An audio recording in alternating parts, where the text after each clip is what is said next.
Okay, karibu sana ndani ya nyumba, ndani ya Kisi Hot TV, ikiwa siku ya Alhamisi. Mwezi ni wa ngapi? Mwezi ni wa 7 mwaka 2021, ikiwa ni tarehe 8. Nakushukuru sana kwa kuweza kuungana pamoja nami katika wakati huu. Karibu sana ndani ya nyumba, tunapopiga 1 on 1 2 3 4. Mtu kaza kunifanyia sound check kule data side, niambie kwamba sound check iko vipi. Nilikuwa nashukuru sana, lakini ila tunakuambia kwamba karibu sana ndani ya nyumba, kupiga nao katika dakika kidogo tu kabla ya kuweza kupisha ndani kiweze kuingia ndani ya nyumba. Karibu sana ndani tukaweze piga safari 1 2 3, tuhakikishe kwamba tunasonga mbele pamoja. Au kwa hapa na mimi hapa ni Denis Kukurkuntu, tunakuambia kwamba mbele iko sawa. Karibu sana ndani ya nyumba, ndani ya TPT, unaweza kupiga 2 3. Nashukuru sana pale nochi. Okay, thank you very much. Naona pale katika timu ngome, tafadhali. Ndio nimeingia sasa. Ila tunakuomba kitu kimoja tafadhali. The way tunafanyanga always, automate sound check pale. Nataka kufanya sound check the other side. Want to see kama sound check iko poa, iko loud and clear, my people. Okay, well and good. Sound check iko poa. Nashukuru sana. So ila tunakuomba tafadhali mtu wangu, chukua kitu inaitwa nini? Chukua link. Umechukua link. Kitu cha kwanza we like. Kitu cha kwanza ni ku like. The first thing ni ku like. Una share. Ukishare, baadaye tunaanza kuingia nani. Tutafanya register marking, tutafanya mambo mawili matatu. Nakuambia kwamba jaja ndani ya nyumba, ndio nataka kuambia kwamba leo tumerejea. Leo ikiwa siku ya Alhamisi, na rejea kama kawaida. Tunajaja ndani ya nyumba kama ilivyo kawaida. Lazima tuweze kufika ndani ya nyumba. Nakuambia watu wangu tafadhali, team comment pale ziweze kutembea pale. Kuna watu nitakuja kupiga fine leo. Sijaona team comment wameenda wapi? Team comment umeenda wapi? Umeshikilia wapi?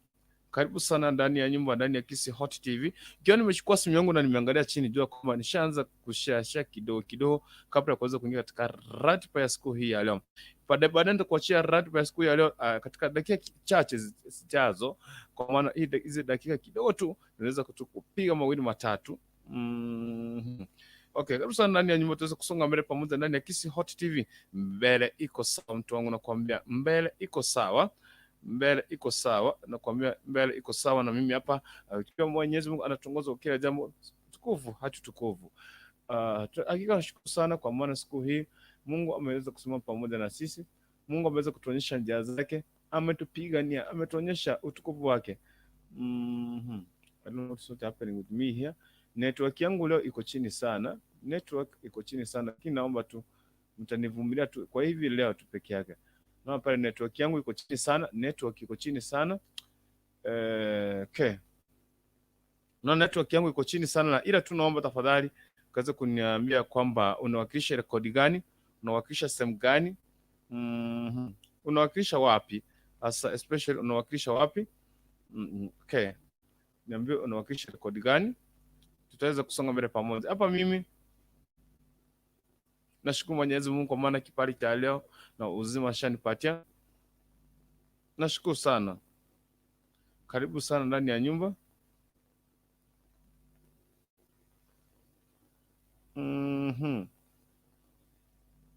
Okay.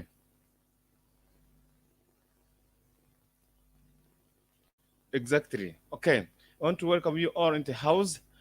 Nilikuwa na share hapa, tafadhali nifanyie sound check kule the other side, tuweze kuingia tu ndani ya nyumba, tuweze kujajana kuambia kwamba ni siku njema, ni siku yenye baraka, siku ambayo Mungu ametuwezesha, siku ambayo Mungu ametuonyesha njia zake, siku ambayo Mungu ameweza kushika tu mkono na tuweze kufika siku hii ya leo. So in the meanwhile, I want us tuweze kuingia katika ndani ya nyumba. Tuweze kujajana ndani ya nyumba. Mwenyezi Mungu akitushika mkono, akikushika mkono pia wewe, tutafika tu, tutamaliza tu mwendo salama. Tutafika tu na tutamaliza mwendo salama na tutasonga mbele. Hakika Mwenyezi Mungu atakuwa ni kimbio letu, atakuwa ni msaada wetu. Ila tunakuambia sawa, karibu sana ndani ya nyumba. Katika team comment pale, ni kuona team comment, tafadhali salimiana. No. Kama umeshare like kule, kitu cha kwanza unafanya kama tunafanya kama kawaida, salimia watu at least 6 people. Tambua watu 6 ndani ya nyumba tafadhali. Waambie kwamba uko ndani, mark register na area code yako unawakilisha ni wapi. tukaweza kusonga tu one on one, live and direct, tukisonga tu mbele, iko sawa. Na mimi hapa Denis, mtoto wa baba na mtoto wa mama, Denis Kukurkuntu Kuruto, mbele iko sawa. Tafadhali kuna watu ambao waingia hawajaja hapa ndani ya nyumba, sijui wako wapi. Waleta na vipoko, nitatuma order. Kuna watu hapa sijaona, kuna watu sijaona hapa, kuna baadhi ya watu sijaona hapa. Waambie kwamba sasa kutaja ndani ya nyumba, ama nitume Elda Nyangaresi, nitakutuma nileta watu hapa mbio sana. Okay, nitakutuma uleta watu mbio sana. Pale bali nitakuwa na share link kule. Tukaweza kusonga mbele kwa pamoja, ila tu nataka kupiga shapa kidogo. Tafadhali mniwe radhi kwa maana kupiga shapa kidogo, ndio maana yake sio copy camera. Si unajua mimi kama Kurutu kamera sio kopangi, sijawahi ogopa kamera, si ndio? Na nyinyi mnafahamu hilo, si ndio? Ndio angalisa atakwambia siogopi, nakwambia siogopi kamera. Alright, it is one on one ndani Kisi Hot TV. Ni karibu sana, ndio tumeanza. Tutakuwa I want us kupata ratiba siku ya leo kwa dakika chache tu kabla ya kuanza kukaribisha ndani ya nyumba, maana katika patanisho edition kupata nani mchumba. Nataka tuweze kufanya mambo mawili matatu. Tukaweza tukushukuru Mwenyezi Mungu kwa nafasi hii ndani ya TPT, ikiwa siku hii ya leo. Unakumbuka Yupi, mwalimu Yupi, unamkumbuka na kwa nini unamkumbuka na vituko zake? What do you make to remember that teacher? Okay, kiwa tu hivyo, lakini tunakukaribisha katika comment pale. Tafadhali unawakilisha watu wawili watatu, nawaambia kwamba watu 6 at least, na waweza kujulia hali, na waambia kwamba karibu sana ndani ya nyumba, ndani ya Kukurkuntu kukukaribisha. Kisha baadaye tukapata ratiba ambayo tunaanza na one on one. Ratiba tuipige vipi leo? Okay, itakuwa ni freestyle, but kujua kwamba ni freestyle leo. Na kuambia leo ni freestyle, karibu sana ndani ya nyumba. Ni tutapiga tu freestyle, ila tu tambua watu wawili watatu, mark register yako, sema uko ndani ya nyumba. Tafadhali niambie kwamba mimi nishajaja ndani ya nyumba na ninawakilisha area code yangu na ninawakilisha kwa njia iliyo safi. So in the next minute nitakuwa na share link pale, mtu akuja tuombe. Leo sianzishi maombi tafadhali, nataka mtu akuja tuombea hapa. Mungu mtu akatuanzishe, akatupatie maombi, utuko akaweza kutuombea top cup enda kwanza, lakini kwa team comments zikaweza kutembea pale, team comments zitembee pale kwa wingi. Wakilisha code yako tafadhali, wakilisha area code yako. Mark register pia, niambie kama mimi Kurutu niko hapa sehemu za nini Ugirango Mate, hapo ndio nimeshikia sawa sawa. Kiniambia umeshikia kutoka sehemu za South Mugrango, nitakuwa nashukuru sana. Kama ile code yako mbona unashikia. Najua kama kuna timu kuna timu diaspora, kuna timu Gulf, kuna timu Kenya, kuna timu kuna timu ile wanasema hapa diaspora. We love that. Thank you very much. Na mimi hapa nasema kwamba na mimi niko na timu Amam.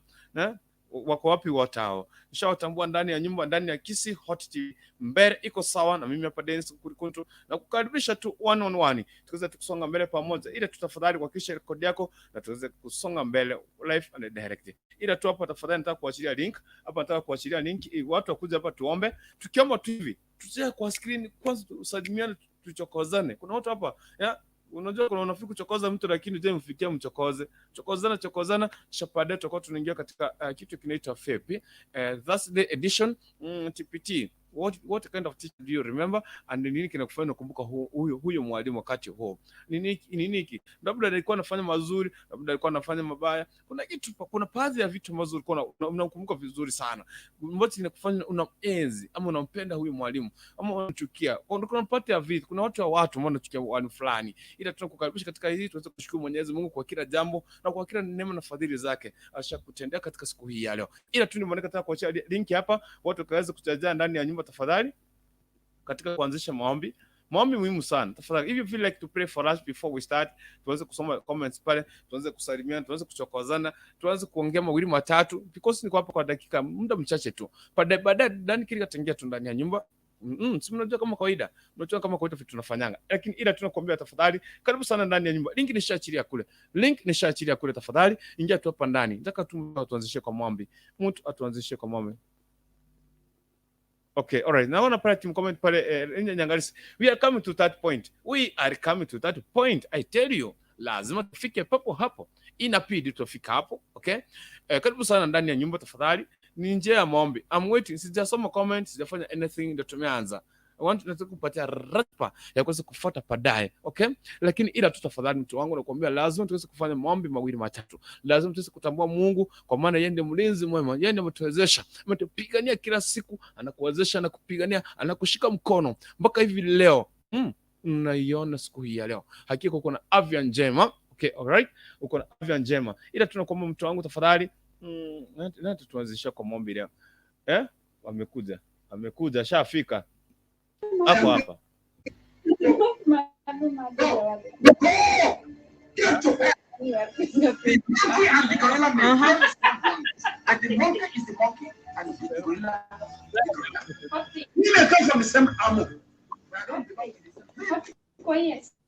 Hello.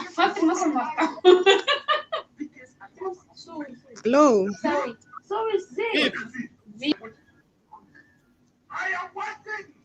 Kukurkuntu.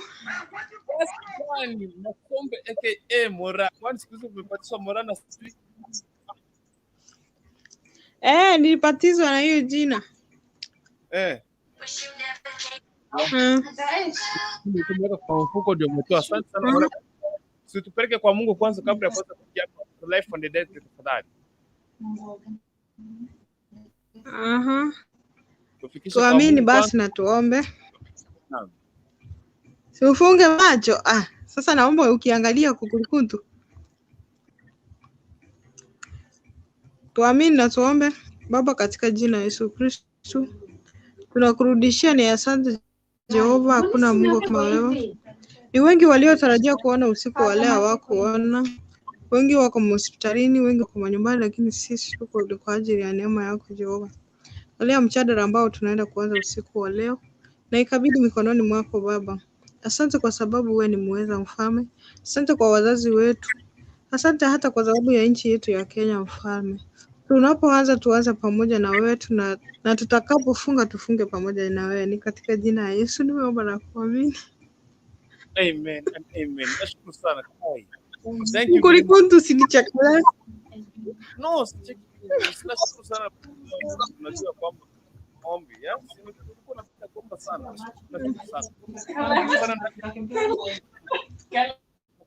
Salimia watu nyuma yako. Kuna watu wako nyuma yako hapo na waona hapo. Nasalimia nani? Leo kuna nini hapa ndani? Nasalimia marafiki zangu, kuna wao hapa. Mmoja anaitwa Esi, mwingine anaitwa Fatuma. Tunasikia venye wanapiga kelele.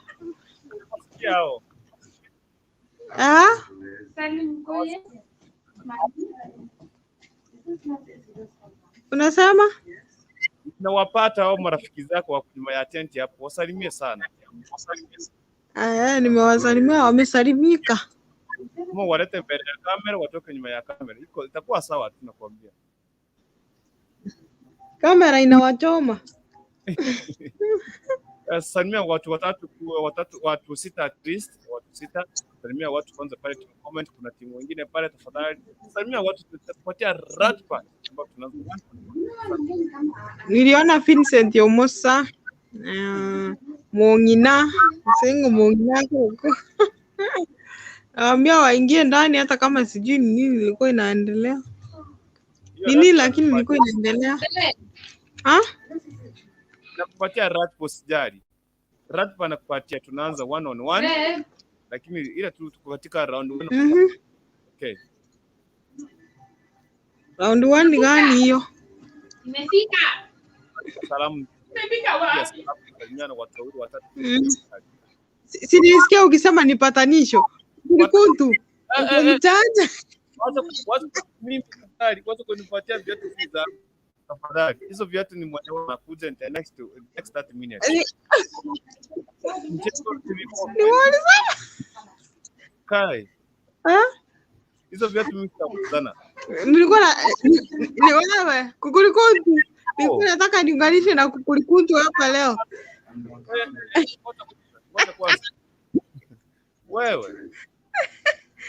Nenda huko niambie. Okay, karibu sana ndani ya nyumba tafadhali. Usiondoke. Sawa. Simamia hapo. Hatuna raka tafadhali. Nitakuja baadaye. Okay. Comment pale. Mwalimu usiondoke, comment tuingia katika mjadala. Yeah? Okay. Thank you very much. Mwalimu unamwaga unga.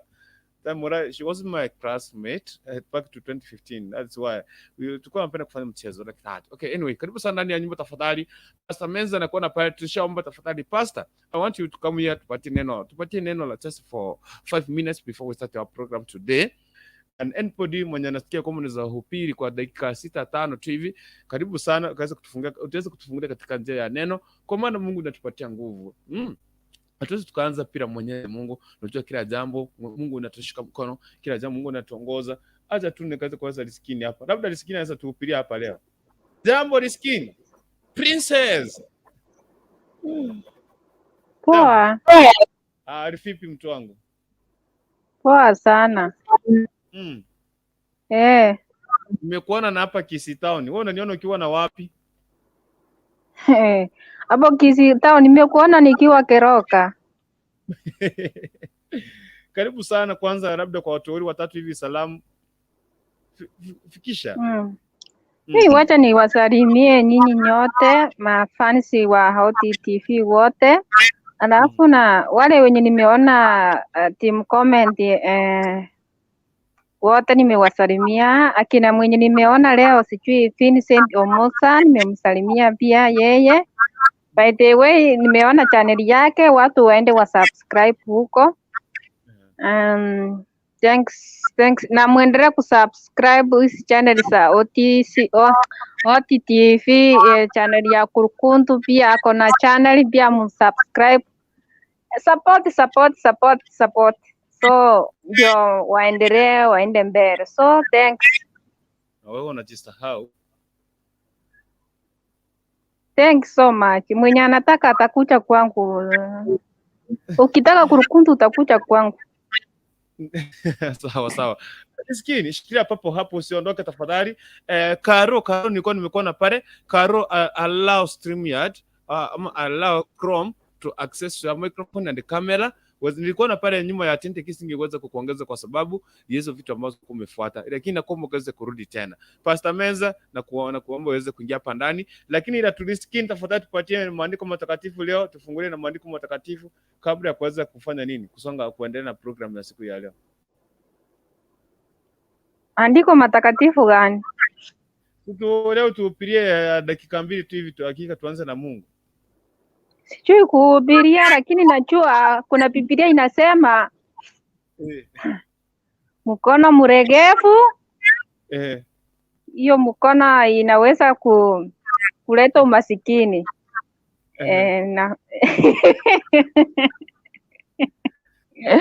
Na mkono mwenye iko na nguvu, hiyo mkono itatajirisa. So watu musiwe mukiregea, fanya bidii ndio mtafuna mafuno mingi. Tusiregea by the way.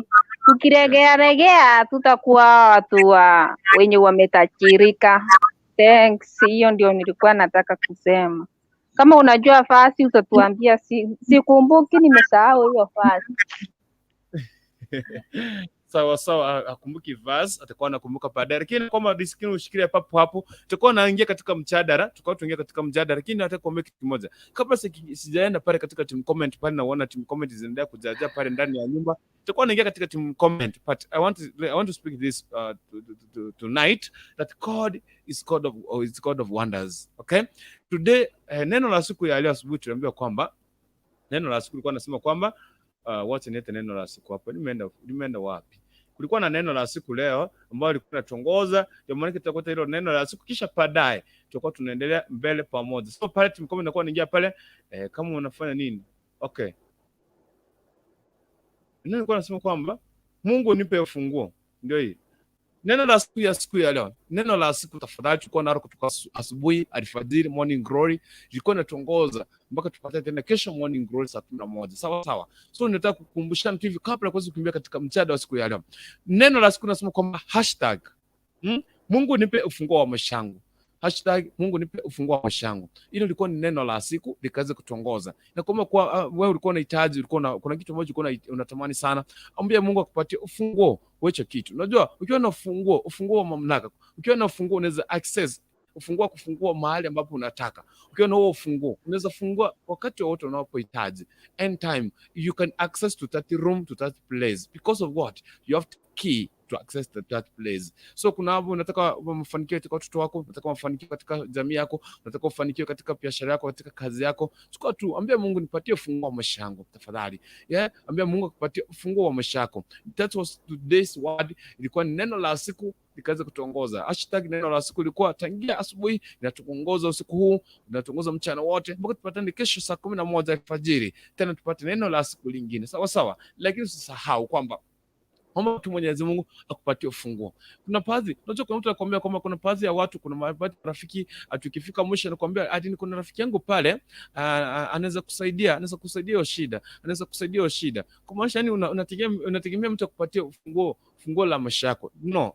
Nakwambia kwamba omba Mwenyezi Mungu, mwambie Mungu nahitaji kufungua maisha yangu, nahitaji kuniongoza, nahitaji kuweza kushika mkono, nahitaji kunielimisha kwa kila jambo. That's all about neno la siku. So katika WhatsApp comment kama umeingia na nilikuwa tumesoma tangia asubuhi, ukianza kuandika nia tu sikuwa nimeanzishia watu comment kwa shengia pale, lakini ukiandika tu comment pale hata kabla jamii ukienda kumalizia ama kwenda kuanzia unasema Mungu nipe ufunguo wa maisha yangu, and God will do that, because Mungu si mchoyo. Mungu si kama binadamu, habadiliki. Akisema akikuahidi ashaahidi. Nakwambia Mungu akisema ashasema, Mungu akinena ashanena. Bwana apewe sifa. So what I want to tell you tonight is that just omba Mungu ufunguo wa maisha yako. Ambia Mungu nahitaji ufunguo wa maisha yangu, nahitaji kuweza kuniongoza, nahitaji ufunguo. Kuna kitu fulani, kuna lengo fulani nahitaji kufikia, kuna kitu ambacho nimekuwa natumani sana, nahitaji ufunguo wake Mwenyezi Mungu, nahitaji ufunguo wako kuweza kuniongoza na kuweza kunishika mkono. Bwana apewe sifa. And God will do that, because Biblia yenyewe inasema kwamba mdomo there is a power in the mouth. There is a power in the mouth. Kunazo nguvu katika mdomo, kunazo nguvu katika kinywa chako, kunazo nguvu katika yale maneno unayozungumza. So ni maana yake nakwambia kwamba usizungumzie maneno mazuri, jinene mambo mazuri, nene watoto wako mambo mazuri, wanenea tu vitu vizuri. Usijanganye watoto tafadhali. Unajua kwa mtu anaita mtoto wake kuku, na mtoto anaanza kuwa na tabia za kuku, okay? Mtu anaanza kuita mtoto awe ni punda, mtoto anaanza kuwa na tabia za punda. Hatuwe mwenda wazimu, nita mtoto wewe ni mwenda wazimu, wewe kijaa. Unajua hivyo sasa mtoto anaanza kuwa na zile tabia. Patakwambia kwamba chukua ufunguo sasa, ufunguo kuweza kunena mambo mazuri katika jamii yako, katika familia yako, katika marafiki zako, na kuweza kuendelea tu mbele. Hata maadui zako wanene tu mazuri, because kama usiponena mazuri katika maadui zako, wataona aje kwamba wataishi vipi, wana jinsi ambavyo unafanikiwa. Nikwambia hayo 9 10 19 ni kati ya yale ambayo tukwenda kuzungumzia katika siku hii ya leo, ila tu niruhusu nikimbia katika team comment kabla ya kuweza kuingia katika Rizkini. Hata sijui kama alikuwa amesalimiana, atakuwa anaingia kwake baadaye. Kwanza niingia kwake Evangelist Vincent Omusa aka Ritimbo ya Gusi, anasema kwamba pro nimewaachilia kitu kali YouTube.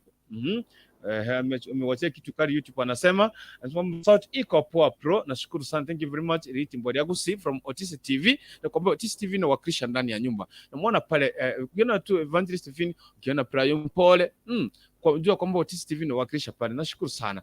Penina UAE anasema kwamba leo niko chonjo, niko ndani, hope siku imekuwa poa. Yes, siku imekuwa poa. Hali yako kwa my dear sister, karibu sana ndani ya nyumba, ndani ya Kisi Hot TV. I tell you. Joan Masombe anasema sasa Kukurkuntu poa sana. Na Joan Masombe aka Joan Ogoti aka Mora. Mora umetoa wapi?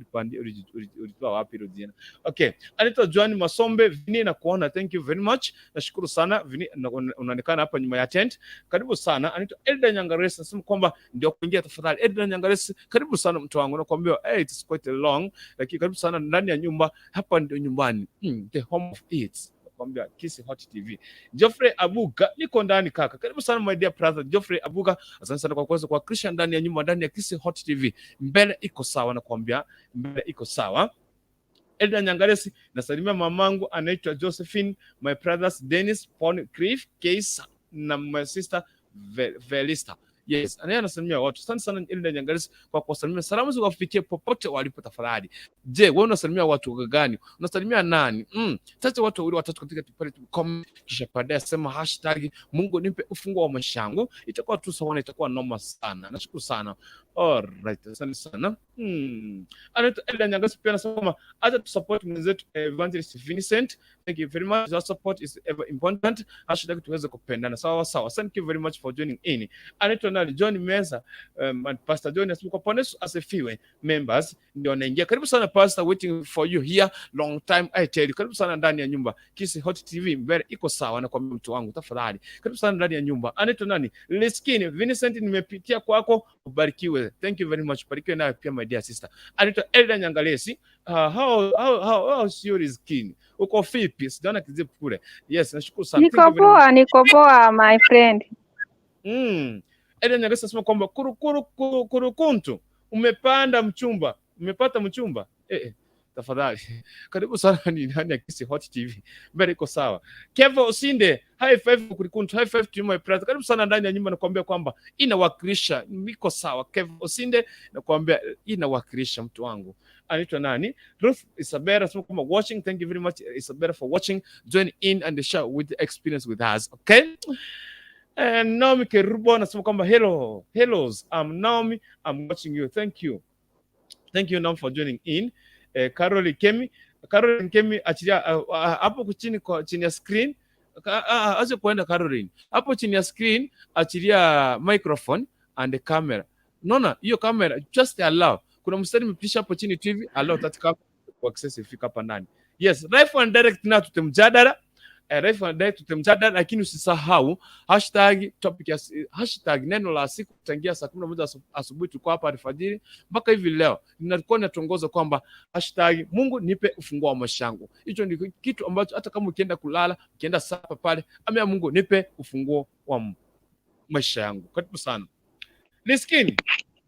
Yes, umeingia sasa katika mchadara. By the way, wacha nisalimie nani Pastor Machuki mahali penye yako. By the way, muangalie channel yake, iko na mahubiri mazuri. By the way, mumsupport hata kama hayuko, sijui alipotea wapi. Pastor nani? Machuki. Okay, Pastor Machuki yako na mahubiri kwa channel yake? Ako na mahubiri. By the way, mumsupport na yeye pia. Support watu support. Yes. Exactly. Thank you very much. Kuna mtu alikuwa amekusalimia pale, umemsahau kumsalimia, naona tu ukipiwa. Nimesalimia Elda Nyangalesi pia. My friend, thanks for salamu yako, nimeshukuru sana. Na mimi nashukuru sana, nimekukumbusha utapidi unilipa hapo, ndakupiga fine. Ila tu karibu sana ndani ya nyumba my dear sister. Tumeingia katika mchadara. Sijui umeona mchadara wetu wa siku ya leo? Sijaiona, nimeona TPT sijui. Na Kukurkuntu sijaribu kuweka English, si kuenda shule, si kusoma vizuri. So mimi weka Kiswahili ndio naelewa, ama uweke Kikisi kidogo. Diskin. Unajua unachoma hapo na Dani anaingia patanisho, mbona unachoma hivyo sasa? Umemwaga unga mrudi atalala njaa wewe nakwambia. Mbona unamwaga unga? Dani kile wacha yeye ingia tupatanisha hapo haraka. Lakini mimi usijaribu kuweka vitu za English, mimi si kuenda shule, so nimeachana. Weka lugha yenye naelewa, ama unifasirie, explain Kukurkuntu ndio niweze kuelewa. Yeah, explain ni Kizungu. Ulitoa wapi hiyo explain Kizungu kwa unazungumza? Ni explainie, nasikia watu wakisema explain. Hakika akili skin. Thank you very much. Mchadara wa siku leo unasema kwamba #TPT throwback last day. Sijui unakumbuka nini katika okay. Ni kama kamera yangu imeenda off kidogo, wacha nishughulikie kamera yangu, narudi na rejea tafadhali. Kamera yangu imeenda off. Skin kaa kwa kamera hivyo. Wacha nikashughulikie hii. Anasema unakumbuka nini wakati wa maisha yako? Wacha niseme maisha yangu. Mimi nakumbuka maisha yangu ilikuwa mbaya. Si maisha yako. Tunakumbuka acha tu. Ukiwa shule? Nikiwa shule. Unakumbuka mwalimu Yupi yule na nikiwa shule nilikula nyama ya walimu wote yote. Nikakula yote na walikuwa na birthday nikakula yote. Sasa nikapewa off nikaenda nyumbani. So hiyo birthday ikaisha hivyo, hawakufanya birthday na nikakula yote. Ujue walipika nyama kuku ngapi? Kuku 3 na nikakula sote. Ulikula wacha zako. Ulikula kuku zote? Sote 3. Mama yangu kuambiwa aende shule, mama yangu anasema mtoto wangu hajawahi kula nyama hata siku moja. Unaona vile mama yangu alikuwa mzuri. Anasema mtoto wangu hajawahi kula nyama hata. Na mwalimu akisikia hivi anasema huyu amekula nyama yote ya birthday. Yaani leo hatuna birthday ya mwalimu hata. Na kuambia nilisimamishwa shule sijui ni 2 months bila kuenda shule juu ya nyama tu, kanyama tu. Unakula nyama. Baada Kukurkuntu nikwambia nilienda nikapiga sufuria tega na nikakula yote na nikakaa vizuri sana kukula yote. Kuogopa kutoka shule na wewe ni msichana. Na sikuogopa na mimi ni msichana. By the way, mimi nikiwa shule nilikuwa kama mwanaume, si uongo. Nilikuwa na act kama mwanaume hata nikinini. Hata watoto wakinifanyia wanafunzi wakinifanyia mchezo na wapiga na nini hizi zenye wanaita hivi now. Nilikuwa na wapiga naso. So hakuna mtu mwenye ananifanyia mchezo hapo. Sasa hiyo party ilikuwa ya mwalimu nani? Tukukumbushe mwalimu. Alikuwa analitaya by the way. Alikuwa anaitwa nani? Tuasia. Nani unakula kama tu wako na sherehe alitaya kushiriki mwalimu. Unakula nyama unamaliza kipi? Mr. Kerage kama uko hapo unanisikiza. Mr. Kerage kama uko kwa nyumba yako unakaa unanisikiza. Nilikula tu nyama na mama yangu akasema mtoto wangu hajawahi kula nyama. By the way, Teresa mahali penye uko najua umesikia. Kai. Shule katobie shule. Labda nakuja kutafuta mwalimu aniambie. Hiyo shule ilikuwa inaitwa Ivanjore, yes, primary school. Hiyo ndio nilisoma.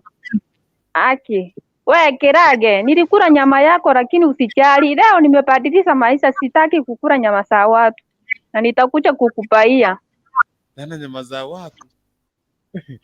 Mwanishtua. Wewe riskini. Huyo mwalimu ako hai sasa yeye mtafuta tuambie alifiri hata after wewe kukula nyama yake. Yes. Yes. Kai. Shikilia hapo nakutarejea kwako. Naomi. Jambo Naomi. Hello. Vipi? Habari ya jioni. Salama sana.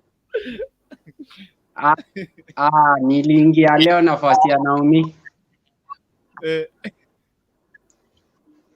Na nashukuru sana kwa mjadala ambao mko nao. Lizzy Queen namuona hako.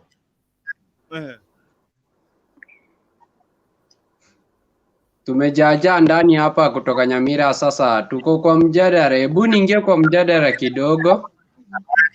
Karibu sana. Kwanza naenda kukupatia Nyamira na wakilisha ndani, nashukuru sana.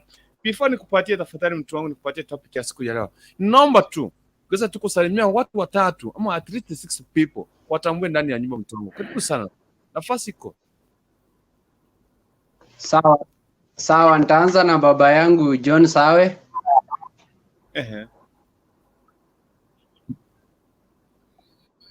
Yes, wakiwa na mamangu Nora Kwamboka.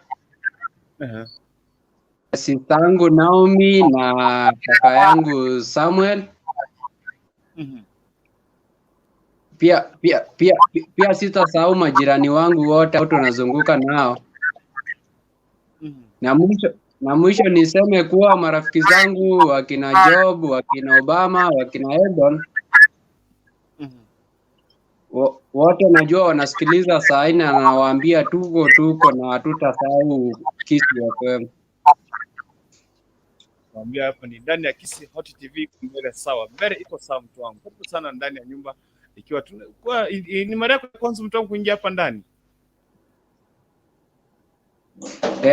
Hakika ni mara yangu ya kwanza kwa sababu napenda kuweka Kisi FM. leo nimeamua niingie Kisi OTV na mimi nijishughulishe huko nijifurahishe sana. Karibu sana mtu wangu. Nyamira inawakilisha ndani ya nyumba. Sasa mtoto wa Nyamira atakuwa anaingia hapo baadaye mwendo wa saa ngapi? Ikiwa tu saa 3 na dakika 40. Mtoto wa Nyamira anaingia hapa ndani. Mtoto wenu Dan Arsenal boy. Utaingia hapa katika patanisho. Usiweze kusonga mbali. Pia tu nikupeleka katika mchada wa siku ya leo. Sawa. Yes. Yeah, mchada nilikuwa nasema nilikuwa nakuambia kijana wetu wa Nyamira kidandia hapo. Jua tuko na yeye hadi mwisho na patanisho na nitafurahia sana kushughulika na yeye. Nashukuru sana. Asante sana mtu wangu. Haya basi tuende kwa mjadala kidogo. Nasema kwamba hashtag ni TPT leo. Je, ni mwalimu yupi unamkumbuka na mbona unamkumbuka huyo mwalimu?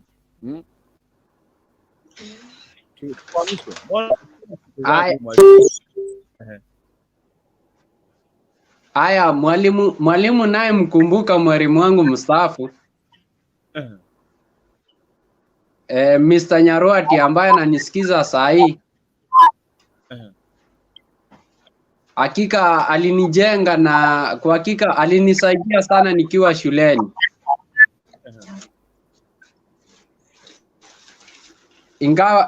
Ingawa alinifanyia mambo mengi, kuchapwa na huku, kupewa punishment mule.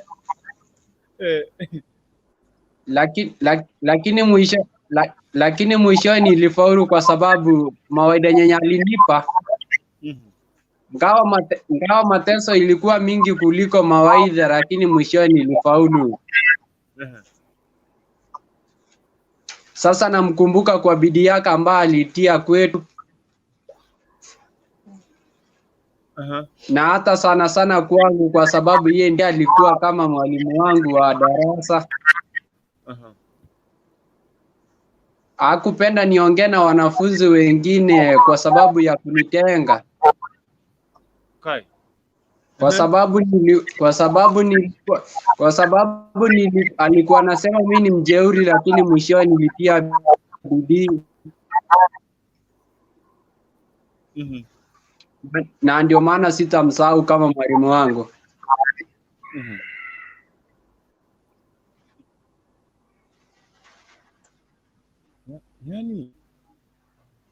Na anajua hata sasa ananisikiliza venye tunaongea hivi. Anapenda sana hii runinga yetu ya Kisi OTV. Okay. Thank you very much. Namwambia mwalimu asante kwa kunisaidia, ingawa ulinitesa lakini mwisho nilifaulu. Mwalimu, unajua kitu kimoja, mwalimu watesangi wanafunzi.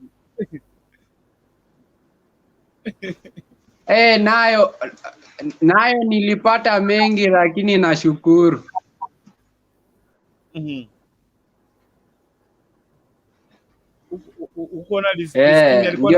Ndio maana leo nimeona, najua msikiza. Hello. Nakupata mtu wangu. Ndio maana hata sasa venye tunaongea.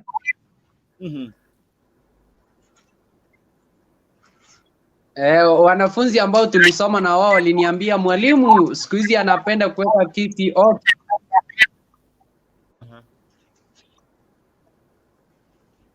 Na anajua saa hii ananisikiliza na ananikumbuka vizuri kuwa kijana tukutu, alikuwa ananiita kijana tukutu.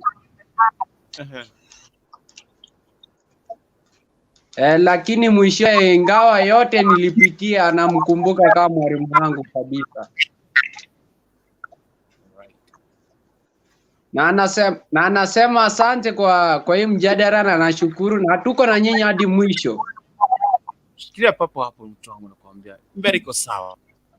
Haya asante mtu wangu. Lakini karibu sana. Hata kama ulikuwa mtukutu my friend vile umesema, ungefikia riskini mwalimu ako na farewell. Na anaenda anakula nyama yote, anamaliza pivi, anamaliza nyama ya walimu na anatulia. Ako comfortable. msichana. Hey. Haya, karibu sasa, shikia papo hapo. Blessed Mom 1, ujambo? Niko poa. Nanipata? Napata.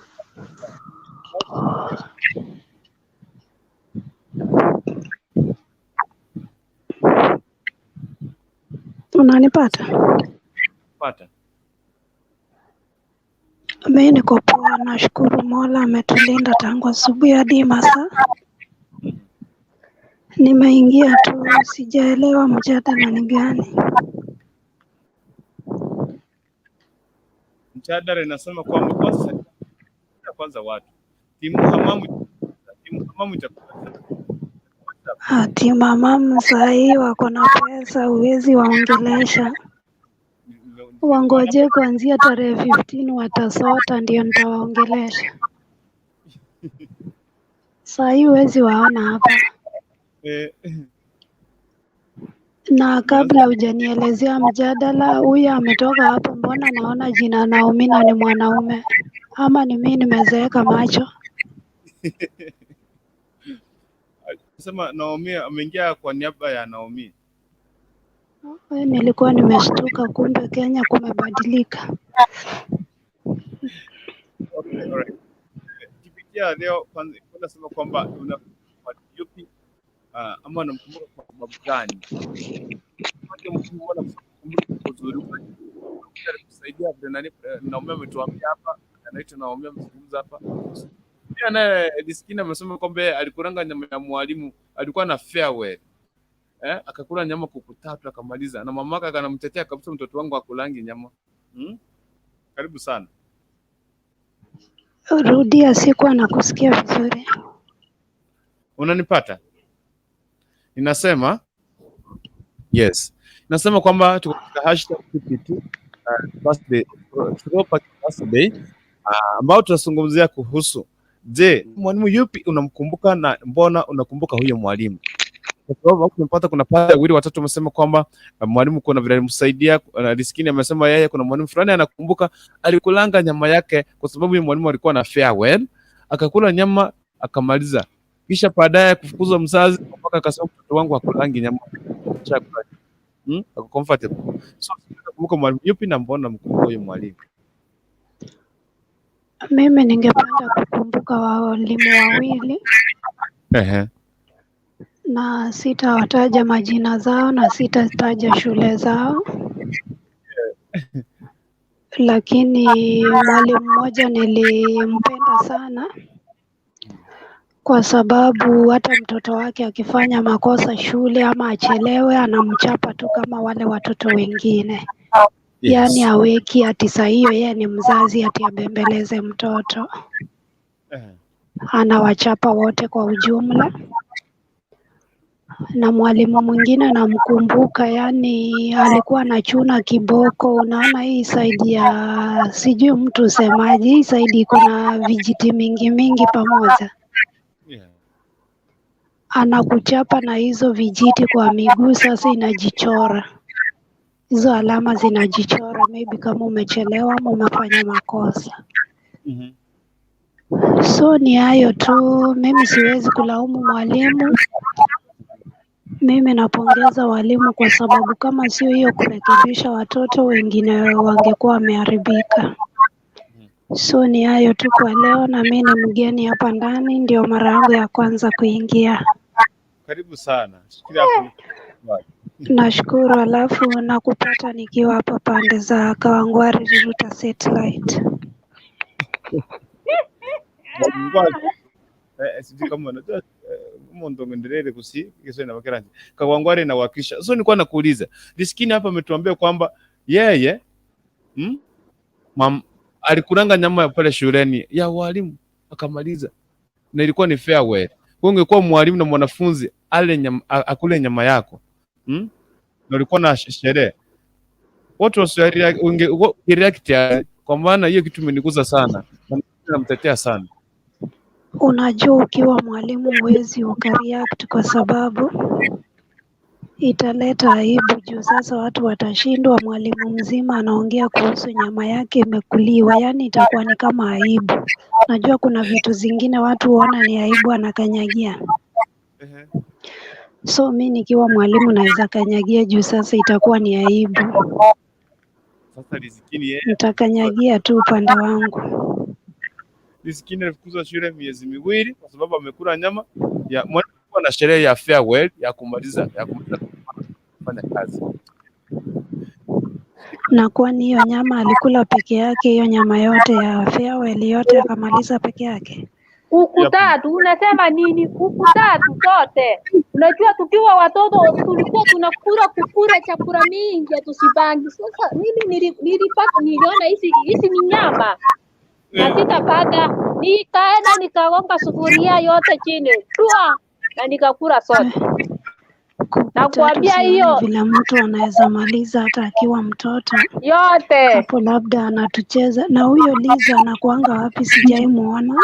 Ni fan wa TV peke yake. Juu simuonangi TV zingine. Huyo Liz Queen. Uniona president mamu wewe unakuanga funny. That's why you not agree my agreement. Okay. Mama G for general. Wherever you are, come back. Kijana wako alikuja. Sijui uliona kijana wako. Ako hapa, ako nyuma ya kamera by the way. So, Osave Grace, jambo. Jambo. Karibu sana. Siku umekuwa vipi mtu wangu? Umeenda poa, tuwashukuru.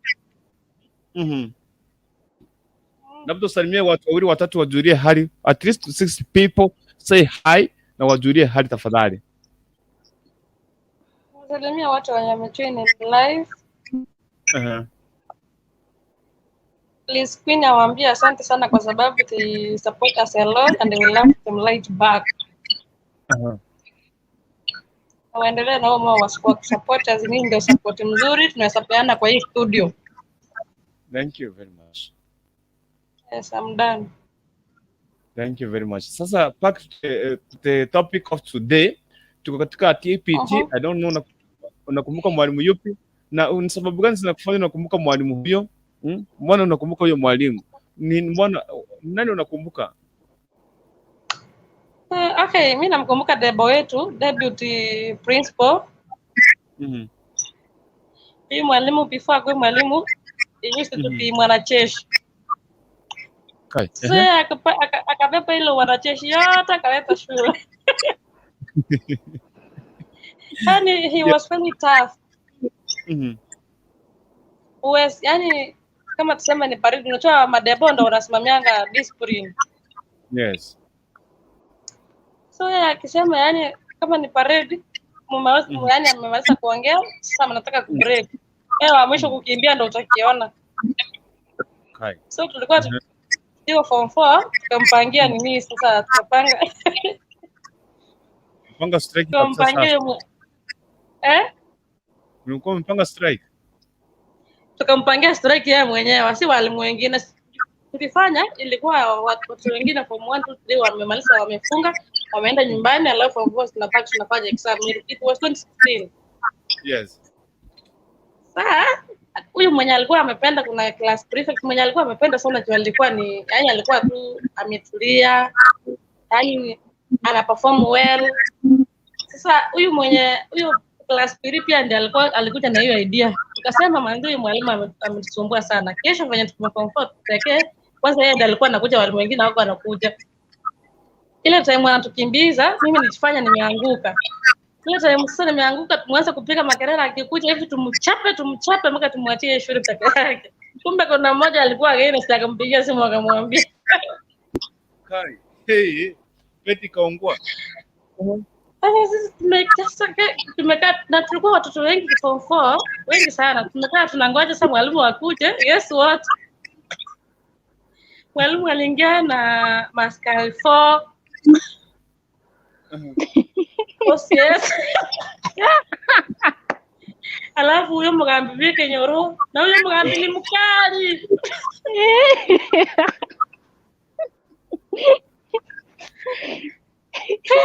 Tunasema kimeumana. waliingia watu wengi sasa hapo mbele hivi wakapanga line. Principal alikuwa anapenda kuja shule hiyo siku, principal alikuwa nao watu wote. Sasa principal anaanza good morning for first. Hakuna mwenye anaitikia juu kila mtu ameisha. Akarudia mpaka mara 4. Kuna shida hapa? Hapana. Tumesikia mlikuwa mmepanga vizuri sana. Tumekuja mpaka na bunduki. Tunawapenda mwanzo vizuri kumchapa huyo Deba. Hapo Deba alimalizia kuturani wote akasema for force wote mtakuwa watchman. Sio kama kuna wanawake lakini wote mtakuwa watchman. Watchman. Alisema tu mimi sijui kama kuna wanawake lakini wote form 4 of this.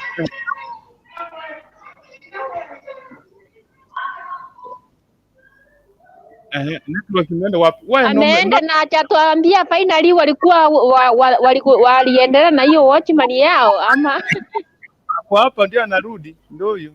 Ndio amekuja, acha tuambie. Anyway, akiendelea kuingia acha nikimbia katika comment pale. Naona pale Vanik wote. Karibu sana ndani ya nyumba mtu wangu. Karibu sana. Hapo.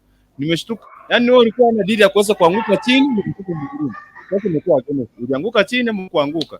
Kuja hapa network inamsugua. Usije utambie kama ulienda ukaanguka chini ngoje watoto wapige mwalimu, ukafail. Kai. Wasichana, kai kuna wasichana wakati kwa strike. Deal makers. Kai, anaitwa DMG. Okay. Caroline nakuwa nakuja kwako Vanik Nyaboke shikilia papo. Caroline Orango, high five Kukurkuntu, high five to you. TNG Media KE, high five. Grace my dear sister. Kugira ngo bamata ali TNG Media Kenya, usikiki Kukurkuntu, check za mitambo na nadhani kuna echo inatoka Vanik inakuja reduce volume yote kabisa, reduce volume kabisa yote chini.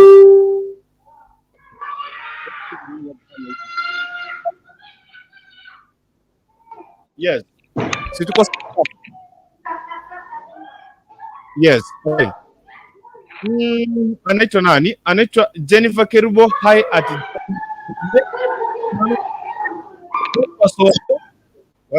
TNT Media Kenya. Kwamba sasa wasebe kutuambie strike ilifaulu, ulianguka chini, ilifanyika kweli ama hukuanguka chini?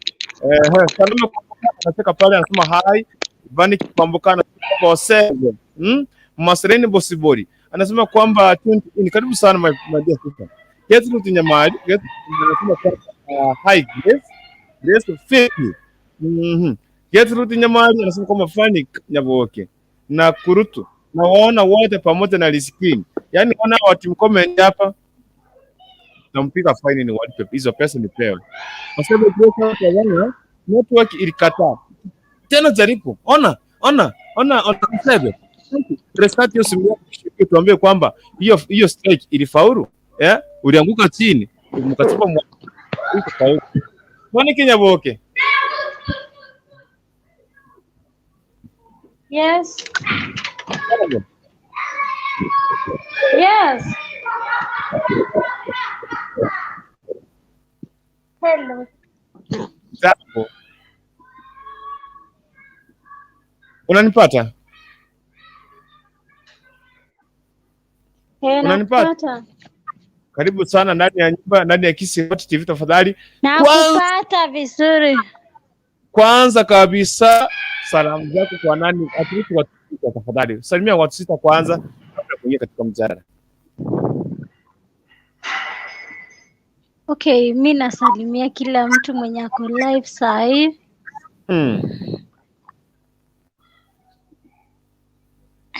Nawaambia waendelee tu support. Ya, na sistangu Grace na msalimia pia. Ungesahau ndio ungeona. Vanik Nyaboke shikilia hapo kwanza pasta na kuona pasta John Menzo siondoke. Nitakwenda kupatia dakika za mwisho.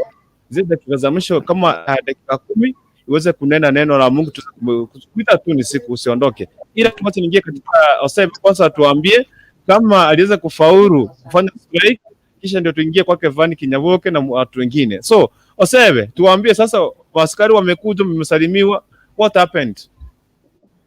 Kwanza pia mimi nasalimia sister yangu Fenike, by this my sister from nyumbani. Unamugira ngominto? Unamugira ngominto, mami wabana mamu wabana abamo. Ando bagasoka hapo. Ayo mugira ngominto ni cyo mugira. Amugira ngo ni wangu pani. Bago toro. Ya toro kana hili skuni yo toro leo. Bago toro kadero bani kango mama te bago toro kadero. Back to topic. Yes. Kasi wale tusalimia wakaanza wakagombana hapo. Sasa wakaeleza tu kila kitu kwenye ilikuwa, lakini hawakutata mwenye aliwapigia simu akawaambia. Na yule mwenye aliwapigia simu alitumia simu ya one of the workers of the school. So waligombana hapo, wakagombana, ikakuwa ni routine. Huyu Debo alikuwa anakuja tu na gari ya exam ile alilea matemwelia baskari. Kuna mtemo akwera na ndo soka nega ya baskari. Sasa kukuja shule ama asema akuja atufunze ama afanya alikuwa amepanga, juu alikuwa na time alikuwa amepeana. Alicut everything. Sasa kawapa pia yeye alikuwa tu anakuja na hiyo gari ya exam ikisha tena natoka na hiyo gari hivyo. Tukakosa nini mtihani tukarudi. Sema kuendea nini clearance, upewe vitu zako. Wewe ni mtu wa 2016. Yaani mkafanya mwalimu anakuja na gari ya maaskari tena anatoka na gari ya maaskari. Lakini kilitupata pia sisi sasa, endea vitu zako shule sasa. Endea vitu zako shule sasa. Kuna kupewa. Unaambiwa kwanza Debo anakuambia kuja na Tuesday. Ukifika Tuesday unaambiwa Debo wako siki wako mkutano siki watu watakuja next month. Kenda next month unaambiwa chembe ndio hii unalima nini hii shimo, usinaji kusmati sasa ukimaliza kujua vitu zako. Kama hutaki kwenda utafanya inabidi kufanya. Naomba nyumbani. Huyu mwalimu mimi ndo maana siwezi msahau. Yaani siwezi msahau kabisa. Anaitwa Mr. Otwere. Mimi nimemsema tu anaitwa Mr. Otwere.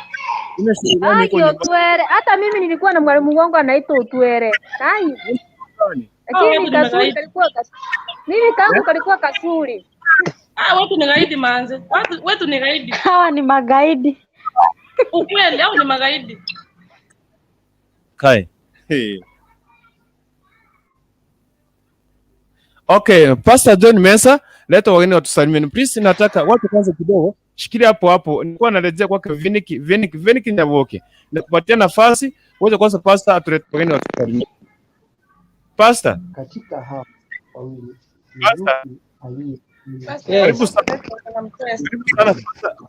Naomba Grace, naomba Veni Kinyaboke watulie kidogo. Kuna wageni naona umeletwa pale.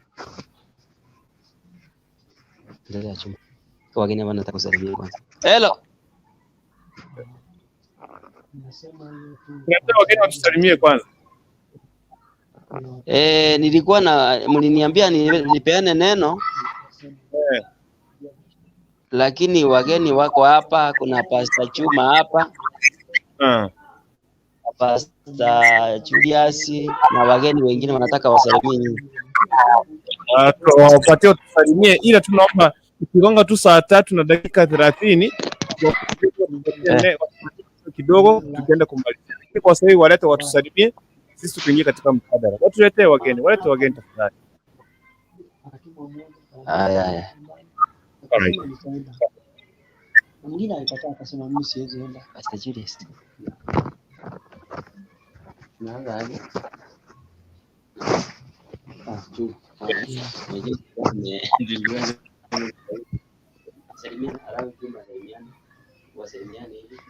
Haleluya. Bwana Yesu asifiwe. Amen. Nami naitwa Pastor Julius, namshukuru Mungu jioni ya leo. Naam. Na tunasema ni asante kwa kipindi Mungu akapata kubariki. Na waende mema. Karibu sana Pastor. Asante barikiwa. Nashukuru sana Pastor, shikilia hapo uweze kuondoka, tuletee mgeni mwingine tena. Yesu asifiwe. Amen. Haleluya. Amen. Amina. Karibu sana. Nawasalimu katika jina la Yesu. Habari yenu? Mzuri sana. Salama. Jambo. Salama. Aha. Hata sisi tunaendelea, tulikuwa kwa ushirika kidogo. Mbarikiwe kabisa. Sawa, Amen. nashukuru. Ushirika tutamalizia pamoja. Basi nashukuru sana, asante. Amen. Wakati mwingine tena. Hello. Yes. Hallelujah. Bwana Praise the Lord. Amen. Amen. Dada, unaitwa nani dada? Delphi. Karibu sana. Salimia watu wawili watatu. Tuko shirika. Sasa period ya shirika tutamaliza pamoja pale.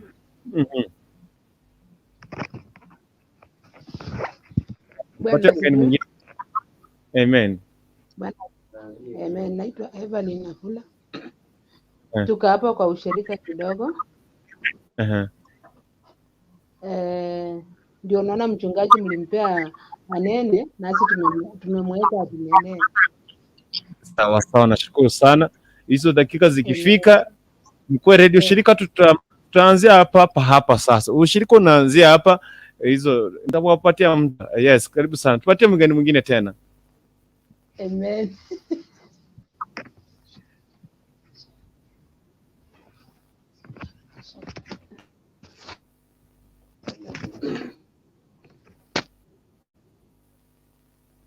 Ametoka, ameondoka, network imekutoa pastor. Venika nyaboke tafadhali mugirango minto. Come back. Maefero mugirango come back akina bagirango wera gochanga imwata mochi mora antiga mbeye ko idisikini tari gonkora. Yeah. Anaitwa Grace Ruti Nyamali. Ati Grace Ruti utumalizie story. John Meza please, nataka wageni wangu wasalimie wako hapa. Na jani Pastor John utakuwa unaingia kama network imekutoa sijui netokenge ndio mbaya. Ni bado ndani ya Kisi Hot TV iko mbele pamoja na mimi hapa Denis Kukurkuntu. Nashukuru sana Mwenyezi Mungu kwa kuwa pamoja na sisi. Wacha nikupatie link hapa wale watu wanafikiri kuingia hapa ndani ya tent ama ndani ya kamera. Kuja hapa tuonana hapa. Mtuambie TPT yako ni ipi na ni kitu gani unakumbuka pale shuleni ambacho kinakufanya sana unakumbuka unasema kwamba rahasha hata kama nilikuwa shule lakini kuna vitu tulikuwa tunafanya pale sasa hivi uweze ukafanya. Kwamba hata Biblia inasema kwamba nilipokuwa kama mtoto tulikuwa tunafikiria kama mtoto. Unaona? Masterena Bosibori she's here at finally. Masterena Bosibori. Hujambo? Jambo Fibi mtu wangu Bosibori.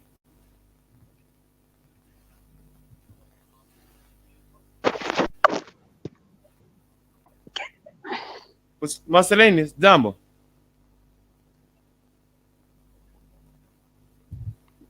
Si jambo, nashukuru. Umekuwa Fibi, yani siku hizo umenitupia white pan ukapeleka praki peke yake. Umenificha sana.